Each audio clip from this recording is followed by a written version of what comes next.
let me share something truly powerful with you. This message is for those who are ready to break free from old patterns and create a new reality. I promise very few people will see this message, and even fewer will take it to heart. But for those who do, your life can transform in ways you never imagined. Let's start by understanding a fundamental truth. Our lives are a reflection of our thoughts and feelings. Most of us wake up each day on autopilot, reacting to life based on old habits and past experiences. We get up, check our phones, drive the same route, and engage in the same routines. We're running on a program, not using our free will. And because of this, our days blend into each other, and we wonder why change seems so elusive. But here's the key: transformation begins with awareness. Awareness is the first step towards change. When you start your day, instead of falling into the same old routine, ask yourself a powerful question: what is the greatest ideal of myself that I can be today? This question helps you step out of the automatic pilot and into a place of conscious choice. Your body might protest, telling you it's tired or that it needs a coffee, but you must take charge. Your mind is in control, not your body. This is your time, your moment to set the tone for the day. Every time you become aware of your habitual thoughts or reactions and choose a different path, you create a victory. It's like a small shift that, when repeated, starts to change the entire trajectory of your life. This is how you begin to reprogram yourself. Start by writing down 4 specific thoughts or behaviors that you want to change. These could be negative thoughts like, "I can't do this," or "it's too hard." Maybe they're about how you speak to yourself or how you react to situations. By identifying these patterns, you become conscious of them, and that awareness is the first step toward transformation. Think about your daily behaviors. Are there things you complain about or blame others for? Do you find yourself making excuses or feeling sorry for yourself? These are signs of a victim mentality. It's important to become aware of these patterns and make a conscious choice to change them. What emotions are you living by?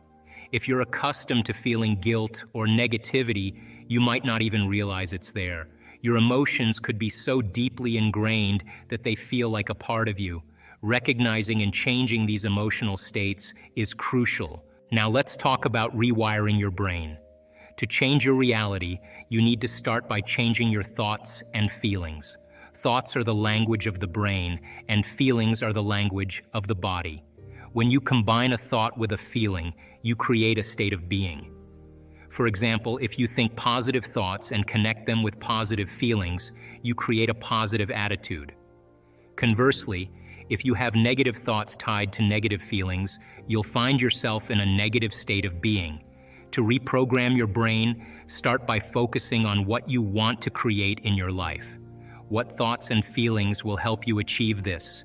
Begin to fire and wire these new thoughts and emotions in your brain. This means practicing them consistently until they become part of your daily experience. It's like installing new software on a computer. You need to keep using it until it becomes the default program. The next step is to teach your body what your future will feel like. Before your desired reality manifests, you need to emotionally experience it. Close your eyes and feel the emotions of your future as if they are happening right now. Stay in that state until it becomes familiar to you. This practice helps to align your body with your future reality. It might be challenging at first, but with persistence, you'll start to notice changes and new opportunities arising in your life.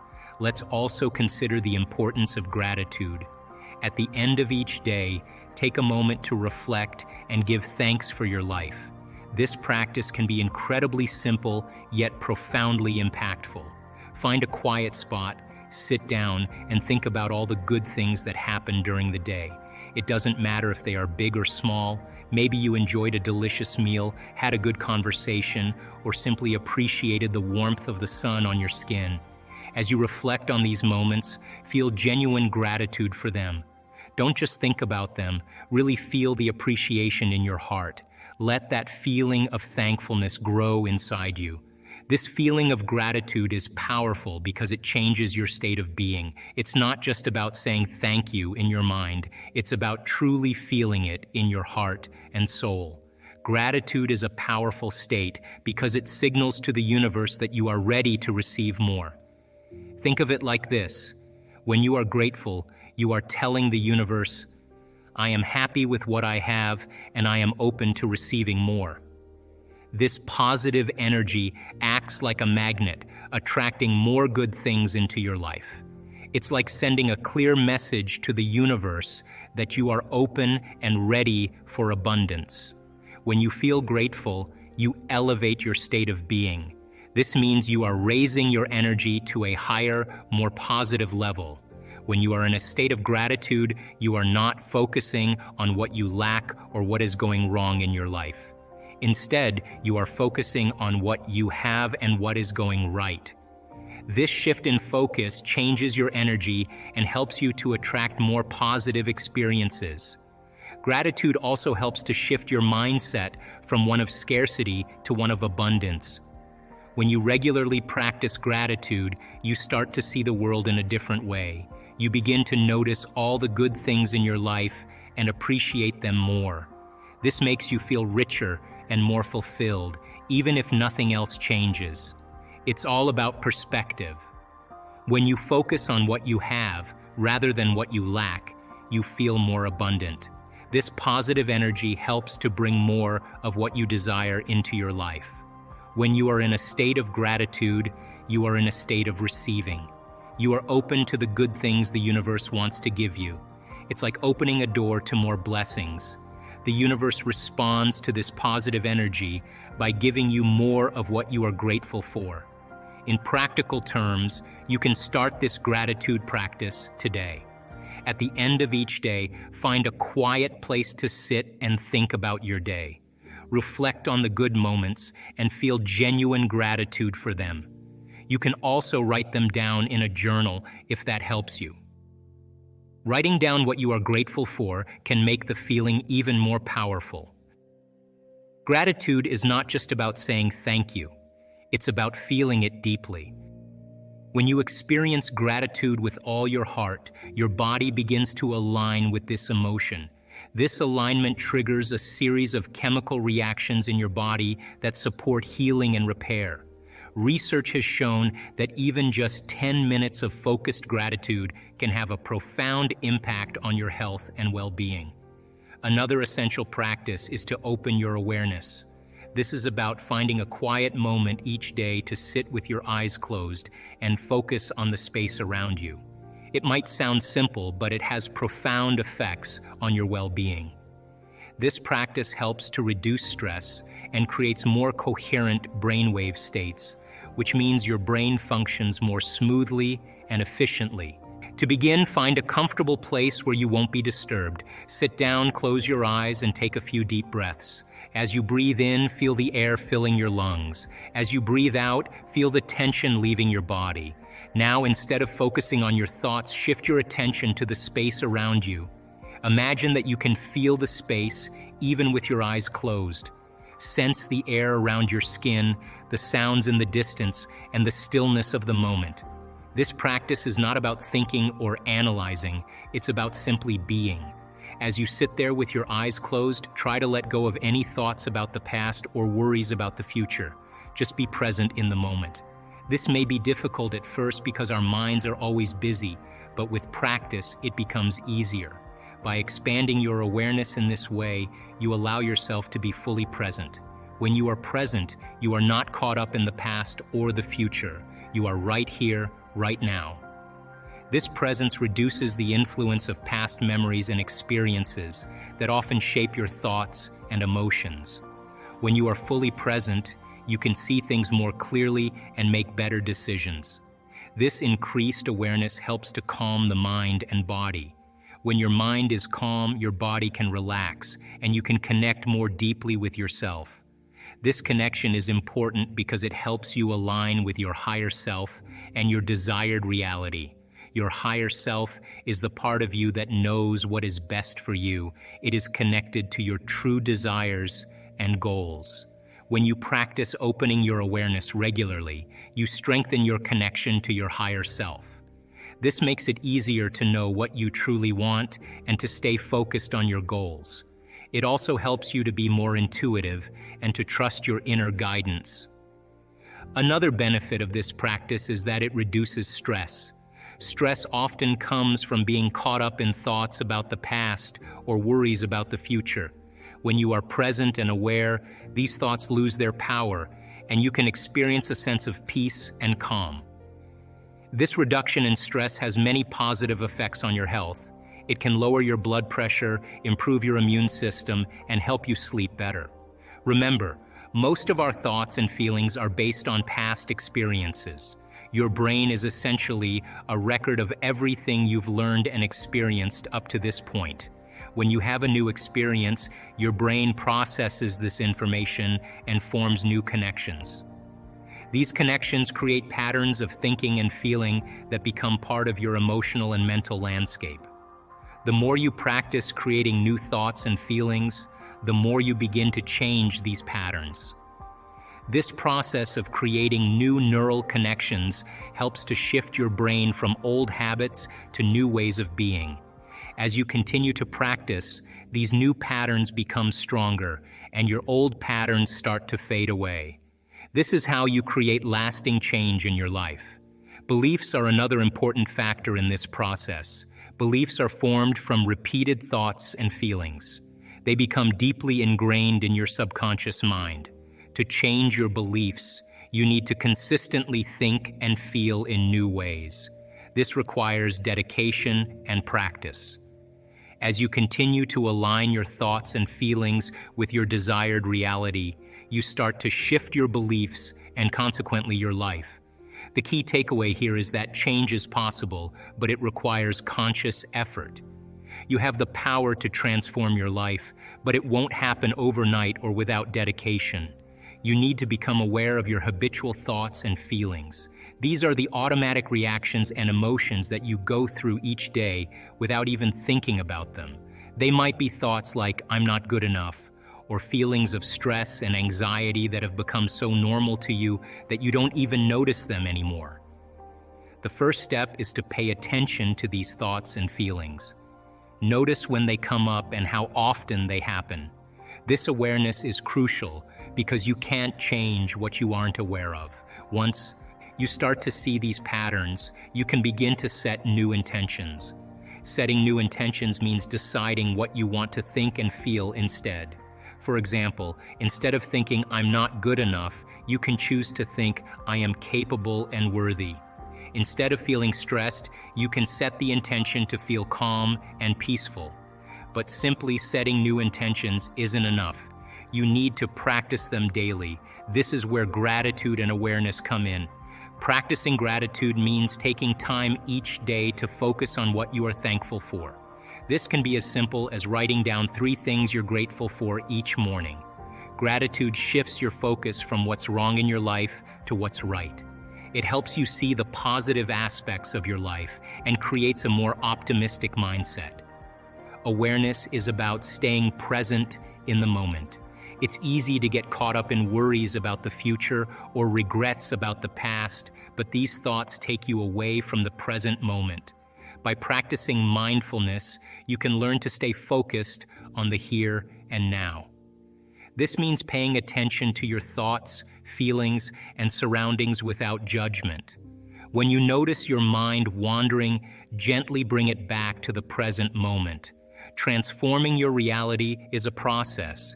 It won't happen overnight, and there will be times when it feels difficult. But with persistence and dedication, you can create the life you truly desire.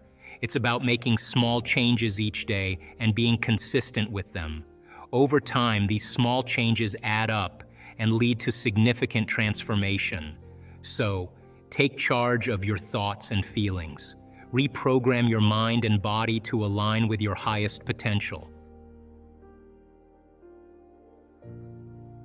was the answer in the internal process of rehearsing and imagining. They had long moments where they lost track of time and space, where when they opened their eyes, they thought it was maybe 15, 20 minutes later, and it was an hour and 15 minutes later. When we get into the present moment, there's a moment where you lose track of yourself, you forget about yourself, and only in the present moment do you have access, according to the quantum model of reality, to other possibilities. And when you're truly in the present moment, the generous present moment, that's the moment then that you are no longer living in the familiar past or the predictable future. And in order for us to change, I realize that we have to get beyond our environment. And what's our environment made of? People, husbands, kids, bosses, objects, things, places. You got to get beyond your emotions, your body, your pain, your disease, and you got to get beyond this concept of linear time. So when we get beyond our body, our environment and time, we become pure consciousness. And now that consciousness can begin to connect to the consciousness of the field. And so if you're not there and you need a mirror or reflection, then it's good to ask, am I missing something? Am I not seeing myself in some way? And then there's a healthy conversation when you invite it. But if you're not invited to contribute your opinion, then it's better off that you don't, right? So people always say, I want a loving relationship. But what they really want is happiness. Really. So we do these meditations to create love in our lives, and it could be love in familial relationships with your siblings, it could be with your parents, it could be with your friends, or it could be with a significant other. And so if thoughts are the electrical charge in the quantum field, and feelings are the magnetic charge in the quantum field, and how you think and how you feel broadcasts an electromagnetic signature that influences every single atom in your life, the thought sends a signal out, and the feeling is the magnetic field that draws the event back to you, right?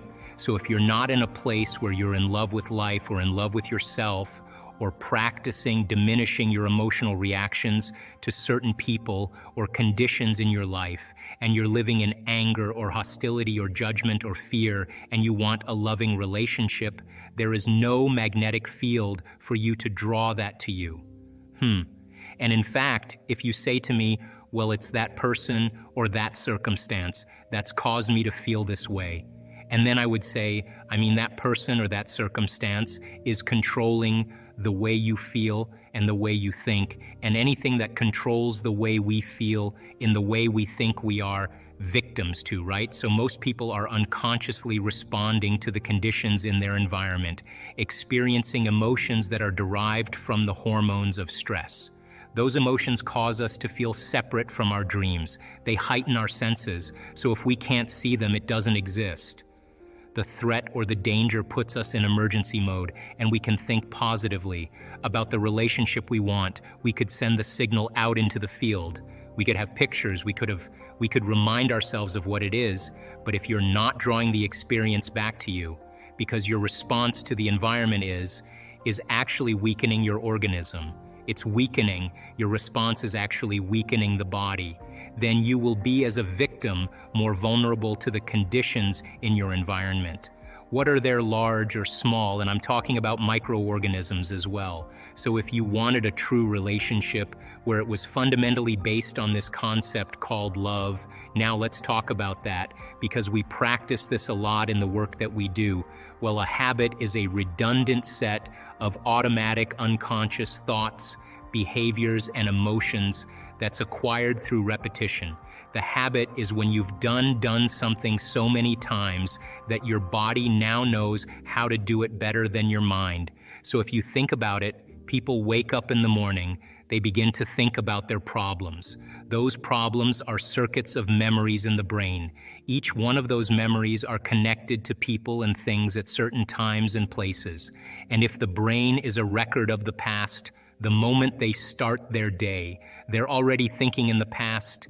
Each one of those memories has an emotion. Emotions are the end product of past experiences. So the moment they recall those memories of their problems, they all of a sudden feel unhappy, they feel sad, they feel pain. Now, how you think and how you feel creates your state of being.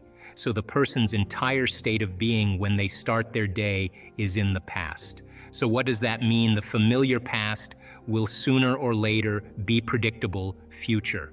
So if you believe that your thoughts have something to do with your destiny, and you can't think greater than how you feel, or feelings have become the means of thinking by very definition of emotions, you're thinking in the past, and for the most part, you're going to keep creating the same life. So then people grab their cell phone, they check their WhatsApp, they check their text, they check their emails, they check Facebook, they take a picture of their feet, they post it on Facebook, they tweet something, they do Instagram, they check the news, and now they feel really connected to everything that's known in their life.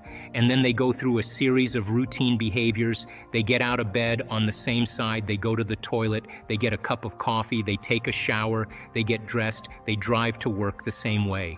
Nothing happened neurologically, biologically, chemically, hormonally, genetically. You're still in the same state of being. But when you get up and you feel like elevated sense of self, your heart is swollen and you have a clear vision of your future and your energy's different. The question is, how long can you maintain that state? So you're literally broadcasting a whole new electromagnetic signature in that state. Thoughts tend to be electric and feelings tend to be magnetic. The way we think and feel is what we broadcast into the field, and what we broadcast into the field is our experimental destiny. So then when you go within and you disconnect from your outer world and you sit your body down and it's no longer experiencing anything and you're not thinking about your schedule, your past, or your future, as I said today, you're being defined by thought and you're making your inner world more real than your outer world. When you open your eyes and you present yourself to the world, the job then is to not react emotionally to the same conditions in your life, because the moment you react emotionally, you're equal to the conditions in your life and you're back in your past. So then when you fall from grace and you move off that state, then you sit down and you realign. You begin to tune in again and you change your energy again. Now, when I'm going through change in my life, or I will have a specific outcome that I want to create, I love to get up early in the morning. That's my time. I'm a 4:30 in the morning guy because that's my time. The rest of the day I'm serving, but I love getting up early and changing and working and having some time to myself. And I believe that when I invest in myself, I invest in my future. And that time in my morning, nobody bothers me because that's my time. And because of brain waves and brain chemistry, the door between the conscious mind and the subconscious mind is more open. And so if I get up early and I'm kind of between theta and alpha, I don't have to work as hard. I'm not thinking, I just kind of relax into the moment. In the evening, I always ask myself, how did I do? How was one lifetime in one day? Where did I fall from grace? What happened? And so then when I look at seeing how I reacted to someone or something, or I made the choice that I could have made a better choice, I naturally, we all do this, begin to think, well, if the same situation happened again, how would I do it differently? And that's the act of beginning to come up with a new plan. The act of rehearsing it in your mind begins to install the circuits in your brain, priming your brain so that when the next experience happens, you could modify your behavior to do a better job in life. That's called plasticity. If you decide, okay, if I'm taking time out of my busy life to emulate the divine creator, then if I'm going to create something unlimited, I better feel unlimited. If I'm going to do something magnificent, I have to become magnificent. And if you keep doing that over and over again, it will begin to become more readily available to you. It'll get easier. And so when we're in that energy all the time, that's when the synchronicities and the serendipities and all those wonderful coincidences begin to happen. And it's those coincidences that are feedback in our environment where the field begins to open doors for us. That's what we want to occur. Now, I have worked on things in my life, and I'm a sincere person. I've worked on things in my life for years, and I always thought it was about the event or the experience I wanted to create. But all along, I was changing. And when I finally reached a point where I could care less if I could have the experience, is the moment it happened. But all along, the divine, loving intelligence This mother-father principle, of course, it's observing us into life.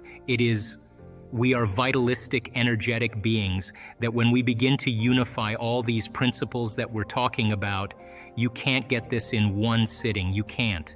You have to keep understanding it, keep reviewing it, keep redoing it, keep experiencing it. And new experience then causes you to dream in a way you would have never dreamt before unless you had that experience.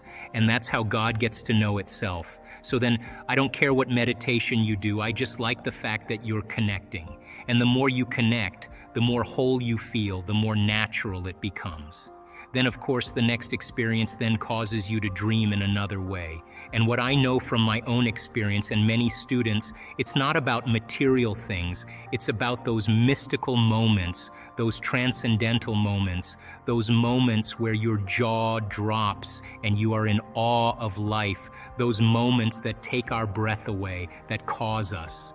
And this has happened to me so many times. Every time I have one of those experiences, I think to myself, I got this all wrong. So now they've lost their free will to a program. And there's no unseen hand doing it to them. So when it comes time to change, the redundancy of that cycle becomes a subconscious program.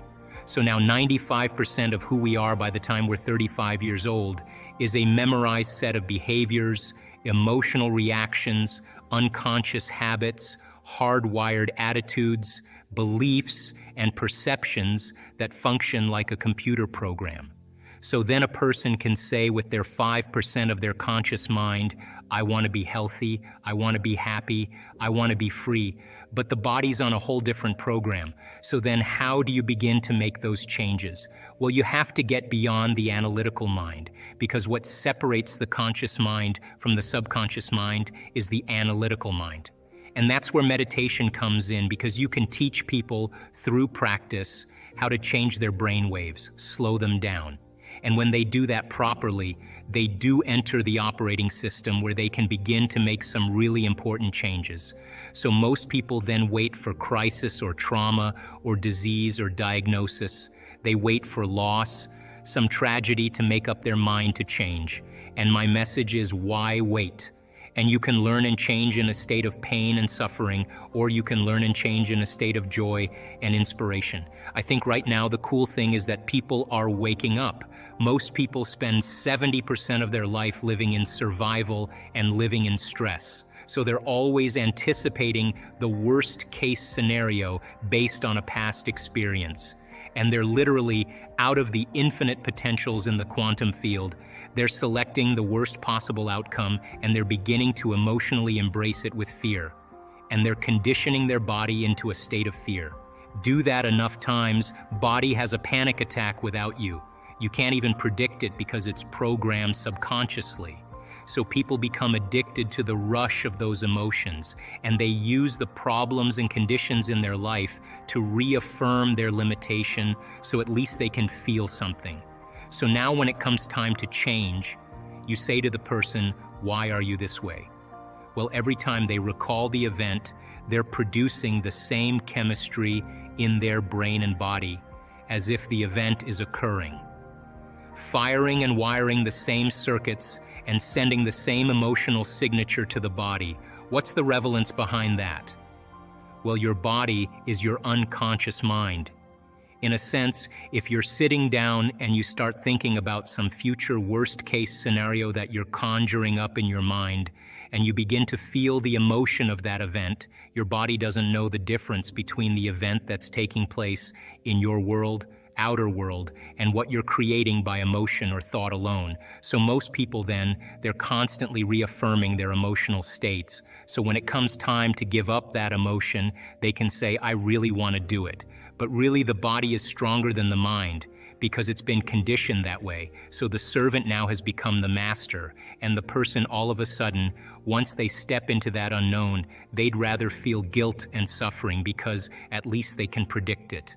Being in the unknown is a scary place for most people because the unknown is uncertain.